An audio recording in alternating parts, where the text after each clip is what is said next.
Welcome back to our channel. In today's video, we are going to show you how to add a Likert scale on Microsoft Forms.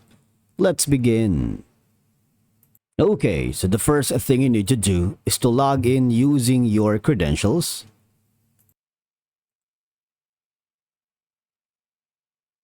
If this is your first time on Microsoft, click on the Create One option, and from here, all you have to do is just follow the on-screen instructions and you're all set.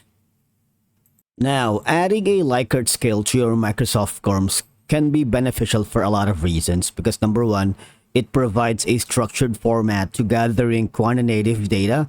This can help you easily analyze and interpret responses, especially when you have a large number of respondents. Likert scales are simple enough for respondents to understand and use because they offer a range of options, typically from strongly disagree to strongly agree or similar, allowing participants to quickly indicate their level of agreement or disagreement. Now, from here, all I have to do is just click on the new form option right here.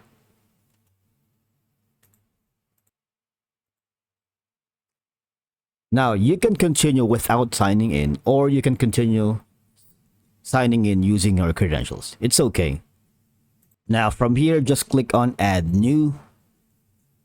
Now, you hover to the drop-down menu and click on Likert.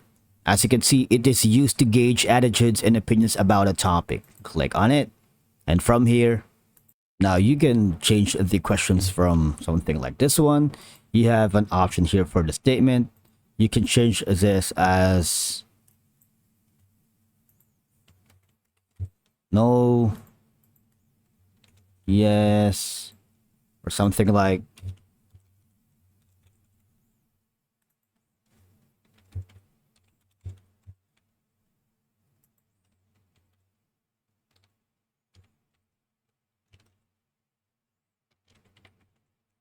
now. You also have an option here to add another statement if you want, or another options right here.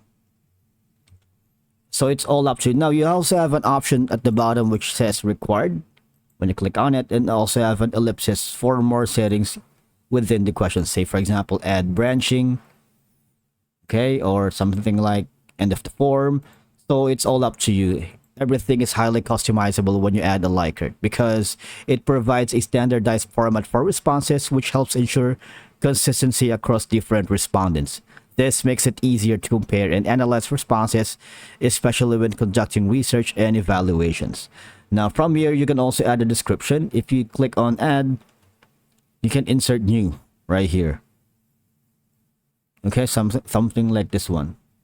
Now, as you can see, there's more options for you to for the settings. You can collaborate or duplicate. You have the options for settings. You have the options for multilingual and the print form. And when you're finished, all you have to do is just click on the collect responses, just sign in, and you would be able to forward this form to a series of respondents, to your client, to your partner, to your boss, to your colleagues, and a lot more. And remember, incorporating Likert skills into your Microsoft Forms can enhance the quality of data collection, simplify analysis, and a lot more. That's it for today's video. Thank you so much for watching. We will see you in the next one.